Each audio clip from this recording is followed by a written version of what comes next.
In this section of the course, we're going to look at a result sheet. We're going to learn how to explain the in-body metrics like we're talking to a fifth grader, so in simple terms, and we're going to understand how those three key questions, what are your goals, what have you tried, what do you need the most help with, how they tie into this explanation. So based on the type of in-body machine you have, you're going to want to figure out where all these metrics line up, and maybe some of these aren't on your actual result sheet, but I think it's important to understand what they are anyway.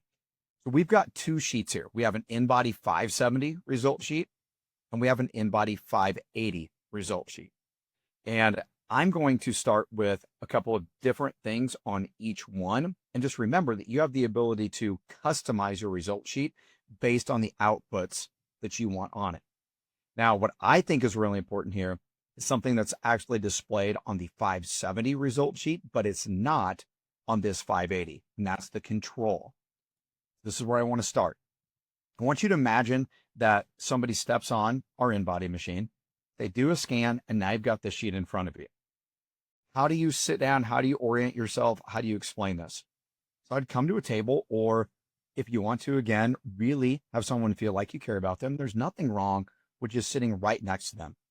Our machine sits out in our lobby. We've got a few chairs out there, and if it's not busy in the office, I'll go out there and I'll just sit right down with somebody. I also like to have a pen and a hard surface to write on because I want to take some notes for that person, kind of highlight and circle some areas that I want them to focus on. So the first area that we're going to focus on is this control right here. And with the control, what we're looking at is that very first question. So imagine this. Hi, Jane. Here's our result sheet. I'm going to walk through this with you, and I want to keep things simple so that we can walk away understanding exactly what these metrics mean without overcomplicating things. And my goal is to make sure that you have an understanding of where you're at, and I have an understanding of where you want to go. So let's start here at the top with this body fat and lean body mass control. All this is saying is this is roughly the amount of body fat mass that we have to lose and roughly the amount of lean body mass that we have to gain to be in a healthy range. Now, this is what InBody says, but your goals for yourself might be different. And Jane, my goals for you, if I was coaching you, might be different as well. So when I say that, what are your goals? And just be quiet, all right? So when you ask that question in that way, and you notice the genuine care in which I said, slow down here, because odds are people are going to have something to work on. And they probably don't feel great about it. For some people, when they see that they've got 18 pounds of fat to lose or 100 pounds of fat to lose or whatever it is, or they've got muscle to gain, they're probably aware of it to begin with. But seeing it right there and having you sit next to them, a little bit overwhelming. So notice what I did there. I didn't say you have to lose and you have to gain. I said, according to InBody, we've got 18 pounds of fat to lose, and we've got 9 pounds of the good stuff, lean body mass to gain. Frame things as we, especially when there's areas for improvement. If a client has a good reading or something that stands out, you've done a great job. High five. If there's areas for improvement, it's we have this to work on. Putting yourself in the seat next to the client makes them feel like you're a part of a team, you're in it together versus singling them out. Trust me, changing the word you to we makes a huge difference. Then slowing down and just asking the question. So Jane, you might have different goals for yourself. And if I was coaching you, I might have different goals for you as well.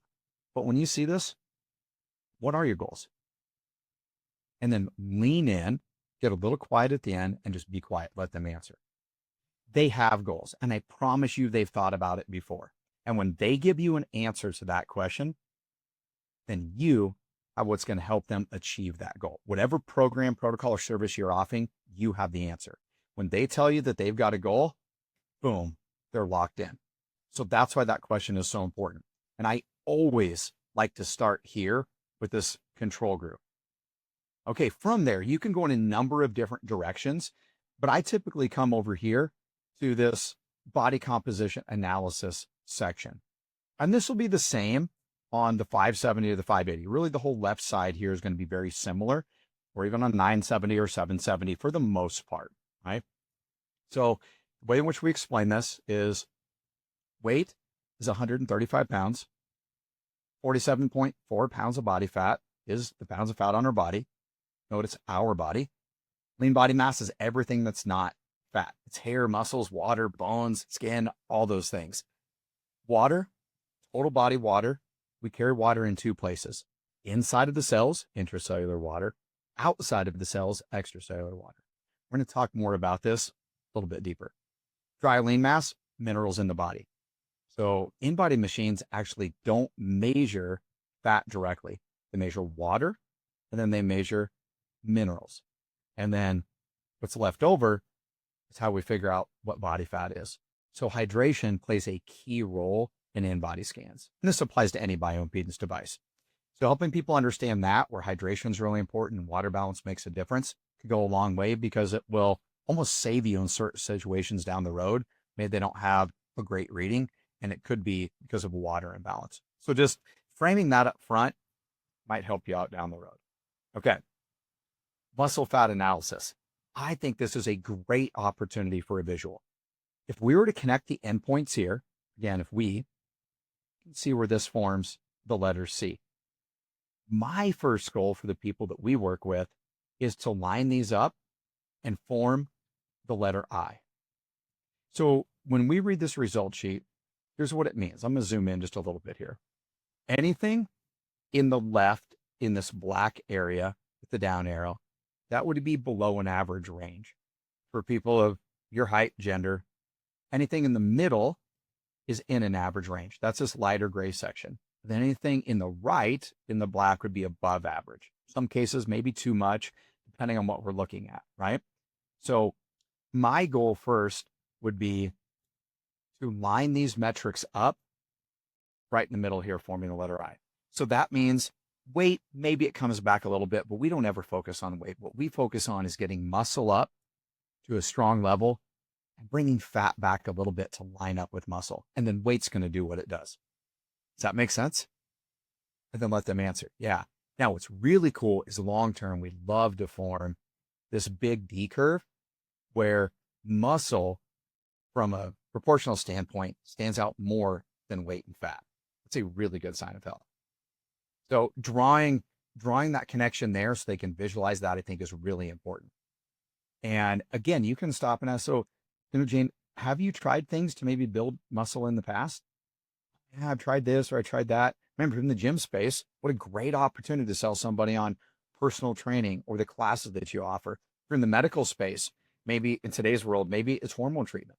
Maybe it's peptides. Maybe it's lining them up with the right physical therapist or somebody else in your clinic to work with.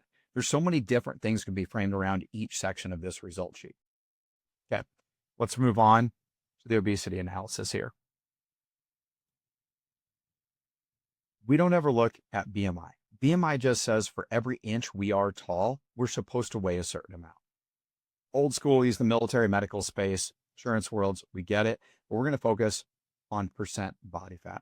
So again, anything in this gray area is kind of that healthy range. And for women, 18 to 28% body fat is typically a healthy range.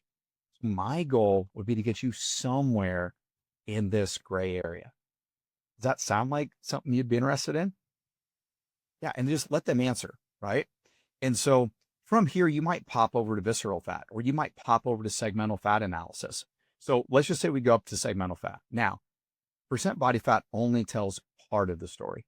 How we're carrying that fat is the rest of the story. So of course, everybody's going to carry more fat in their trunk. Me too.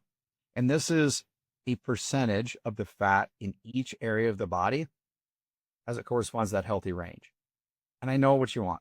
Same thing everybody wants. Oh, I just want to lose that belly fat. I don't care if I have fat in my arms and my legs. You know, it doesn't quite work that way, right? And you kind of smile and slow things down. As much as what I want to tell you that we could go out and do 1,000 sit-ups and get 6-pack abs and just keep the fat on the arms, it doesn't work that way. Lifestyle, how we exercise, the food we eat, all those things play a role. And fat is just going to come off of the body for the most part proportionally.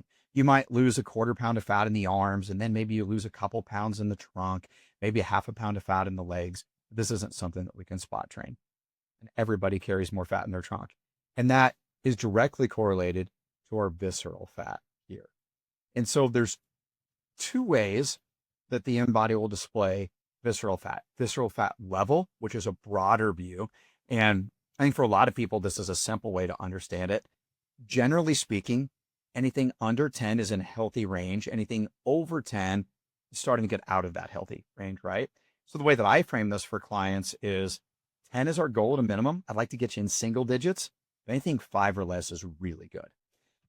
And so if we look at the 580, for example, we don't have visceral fat level, we have visceral fat area. And what this is saying is that as we age, we would generally expect there to be an increase in body fat. But our goal is to stay under this midline, under 100. 100 is the equivalent of 10 for visceral fat level. This is just a more granular view. Instead of looking at it as a level, it's measuring it in centimeters squared. And I think for most people, again, when we're thinking about trying to keep things simple for them, I just like visceral fat better. I think it's hard even for me to visualize what is centimeters squared. How much is that? I don't know what that is from a volume standpoint, but I can understand that 9 is better than 10, that 6 is better than 9, that 10 is better than 20. That makes sense for most people. But if you're going to use visceral fat area, the goal is to stay in this light gray range. And hey, if you were 60 years old and you're right here, that's awesome. But generally speaking, anything under this midline is really good. The other thing that lets you do is show changes more often. So for example, somebody might be at 128.3 and the next time they come in, they're at 128.1. That is a really cool way to show them change. But what would look like for visceral fat level is they probably stayed in a 12 for both scans, and you wouldn't necessarily see that change until they got to an 11. So again, everybody seems to be very conscientious about their belly fat, I think, for the most part. So pointing that out, and then you can tie this back into heart disease. You can tie it back into, all those things, because visceral fat plays a huge role in long-term health. And you can frame those conversations based around the services and protocols that you're offering. Okay, so I'm going to stay here on this result sheet. We're going to go into the segmental lean analysis. And I think this is so important because there's a lot on here depending on the type of machine you have. But we're going to start with just the muscle side of things here. So to explain this, it's going to point out the pounds of lean body mass, like 38, 4, 4.3, 11.46, or 11.27. Okay, so those are the pounds. And then underneath the pounds, you'll see the numbers 99, 95, 97, 82, and 80. Those are the percentages that you have for that minimum healthy amount, is how I like to explain it. So again, Jane, my goal would be to line you right up, if this line is straight, in the middle of a healthy range. So when I look at this, it says, hey, we need to work on the strength in our legs. And that would be my focus. So if you're in the clinical space, lots of things you can do, different protocols or treatments you can provide somebody with to help build muscle, right? If you're in the gym space, what a great opportunity to sell the services that you offer directly, training, classes, personal training, whatever it is, right? And then as you talk to people, depending on their age, sarcopenia is a real thing. Osteoporosis is a real thing. And strength training is super important. So when you see things like this, it does open up the door for broader conversations. And one thing to remember, I always like to look at 100 as the minimum healthy amount. You can always have more than that. 110% is better. But the other thing that this does, looking at it segmentally, is it's going to point out imbalances. I've had 2 elbow surgeries in my left arm. So for me, I've got more lean body mass on my right arm, and I can see that. But let's say that somebody hasn't had surgeries, and you'll just notice where there's a half a pound difference in one leg or the other. Maybe more unilateral training is something they can focus on. Or maybe they actually have an injury they didn't know about. We can see that over here on the right side. So let's take a look at your ECW to TBW. And we have it displayed on the 580 as a whole body, and then we have it displayed here segmentally. So what is this saying? This goes back to the top of the result sheet, right, in which we had the extracellular water, intracellular water. We're now displaying this as a ratio in the body. So when we look at that, your ECW to TBW is saying, in this case, Jane has 39.8% of the water in her body sits outside of the cells, extracellular water. So what's good and what's bad? So here's how you explain this without overcomplicating it to a client, or one way to do so. Jane, this ECW to TBW ratio is really important. It can be an indicator of a lot of things. It's an indicator of inflammation in the body, of edema, maybe from like intense exercise or an injury or something like that. From a nutrition standpoint, we can carry more extracellular fluid if we're eating highly processed foods because they're higher in sodium, and sodium draws water outside of the cell. So I like to look at this because it's a sign that there's something going on from a health standpoint on a deeper level, more than just fat and muscle, right? So 0.360 to 0.390, kind of our healthy range to be in.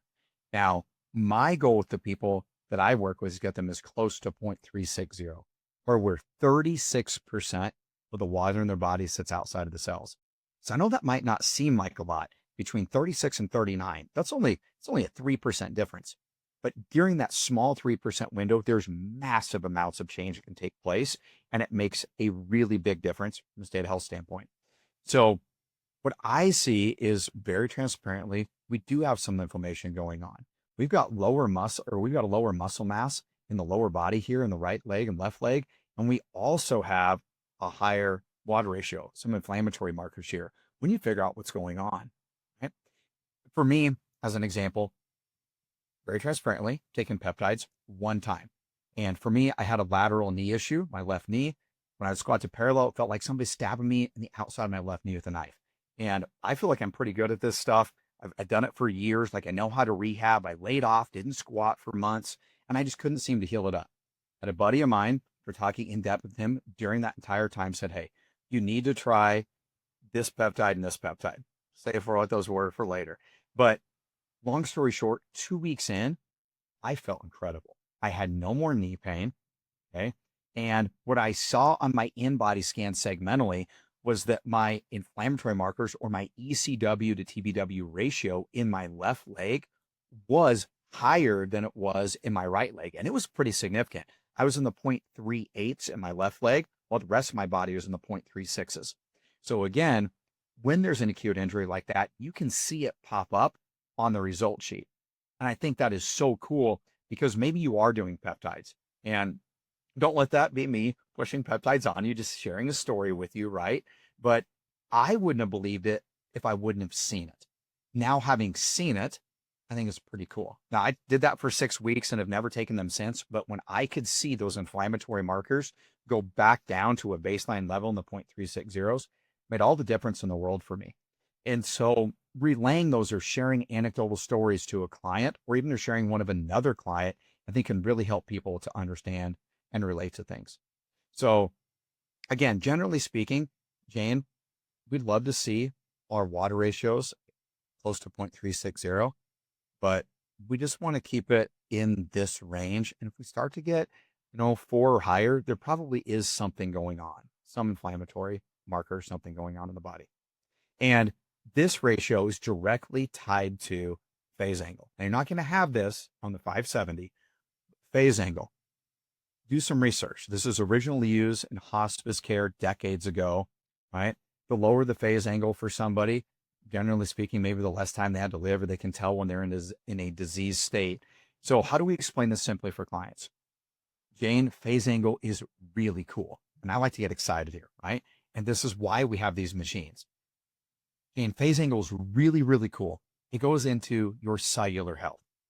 And what do I mean by that? It's measuring 2 things. It's measuring resistance, the amount of time it takes the current to flow through the cell. Generally speaking, the more well hydrated that cell is, the more water that sits inside of it, the more time it's going to take the current to pass through. It's almost like going and walking down the hallway here. Just air resistance. But jump in a swimming pool and walk through it, a lot of water resistance. And that's a good thing in this case. We want our cells to be well hydrated because they're going to perform better. It's also measuring reactants, how the current reacts to the cellular membrane, how it's passing through that cellular membrane. The stronger that the membrane is, the outside part of the cell, right, the healthier it's going to be. So phase angle is measuring two things: resistance, and through the cell, or what hydrated it is, and cellular integrity or cellular strength with that cellular membrane, how it reacts, resistance and reactance. Now, whatever math formula is done on the back end, that's above my pay grade. And you kind of joke around and smile about it. You don't always have to have all the answers, right? But whatever math formula is done, it gives you this angle here. So what's good? Generally speaking, somewhere in the 4 to 6 is an okay range for women, and 5 to 7 for men is kind of in that healthy range, but no different than the ECW to TBW, where I say I'd like to see our clients at 36%. For women, I'd love to see you closer to 6. And for men, closer to 7. Now, women get into the 7s, that's elite. Men get 8 and above, that is really, really, really good. But these two things are related, because if there's more inflammation in the body, more extracellular water, there's going to be less water inside of the cells. They're going to be less hydrated, and you're going to see phase angle go down. And then the inverse is true. If this improves, you're going to see phase angle go up. But what I'm looking at is this, and this is where I think it's so powerful, is here, our water ratios appear to be okay in the right and left arms. But there is a massive difference in your right and left arm when it comes to phase angle. Look how much lower phase angle is in the right arm when compared to the left. There's something going on here. And same thing here. We're very similar in the legs, but from a phase angle standpoint, there's something going on in a right leg. Now, how you frame the services that you offer around this conversation is going to vary from business to business. But if I go back to that peptide example, this is another thing that I noticed, that my phase angle, after taking peptides for a couple of weeks, my knee did go back in line with my other knee, or my leg went back in line with my other leg. It was really cool. And so I was able to see that on the result sheet, and it made a huge difference. If you're coaching athletes, if you're in the gym space, this could be a sign when maybe people need to take a break from activity. Right? Think about an overhead athlete, maybe a volleyball player, a baseball player that's thrown a lot or hit a lot. They might have inflammation in that throwing arm, right? Or in that dominant arm. They need to lay off until it gets back. These are all ways to get people on your in-body scan for more and more scans, more often, more regularly. And every time you put them on the in-body, it's a chance to sell them another service you offer. It's another chance to build a relationship. It's another chance for a conversation around your business. So that's why I think these things are so important. Again, keep it simple, right? I love that example of walking through a swimming pool, resistance and reactance, that's phase angle. Okay, then we're going to make our way down to body composition history here. And the one thing I want to convey here is just trends. One scan never tells the whole story. It can be a great starting point. It can tell us where you're at on that day. But what I'm really looking at is trends over time. So it's so important for us to do regular in-body scans. Come in and scan every couple weeks so we really know how you're improving. Because again, one scan is never going to tell the whole story. And generally speaking, we want to see skeletal muscle mass stay the same or go up. And we want to see body fat mass go down. So if these two things are moving in opposite directions, I think we're doing something really, really well there. All right. So skeletal muscle mass goes up, body fat mass goes down. Weight's going to do what it does naturally. And the percent body fat will go along with the fat and muscle. So using this section down here to talk about trends, but bringing it back to doing regular in-body scans, so important. So Jane, let me ask you a question. You've seen how we kind of broke this down, and I know you told me about your goals and you'd love to lose that 18 pounds of fat, but what have you tried in the past? What?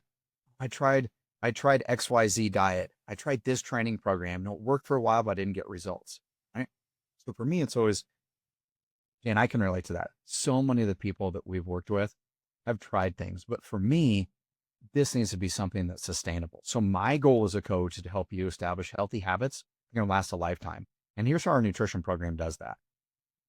And here's why our average person works with us for 9 months. It's not a quick fix. I'm going to be very honest about that. I'm not going to change your life in 2 to 3 months, but I can change it in 9 or 10 months. And if I can set you up for success forever, I'd be pretty happy, right? Yeah, I would. And what I've done there is I talked about sustainability. I talked about the fact that we're going to work together for a lengthy period of time, right? So I set the stage up front that we're going to have a relationship together for a while. And that's important because recurring revenue is important in our business.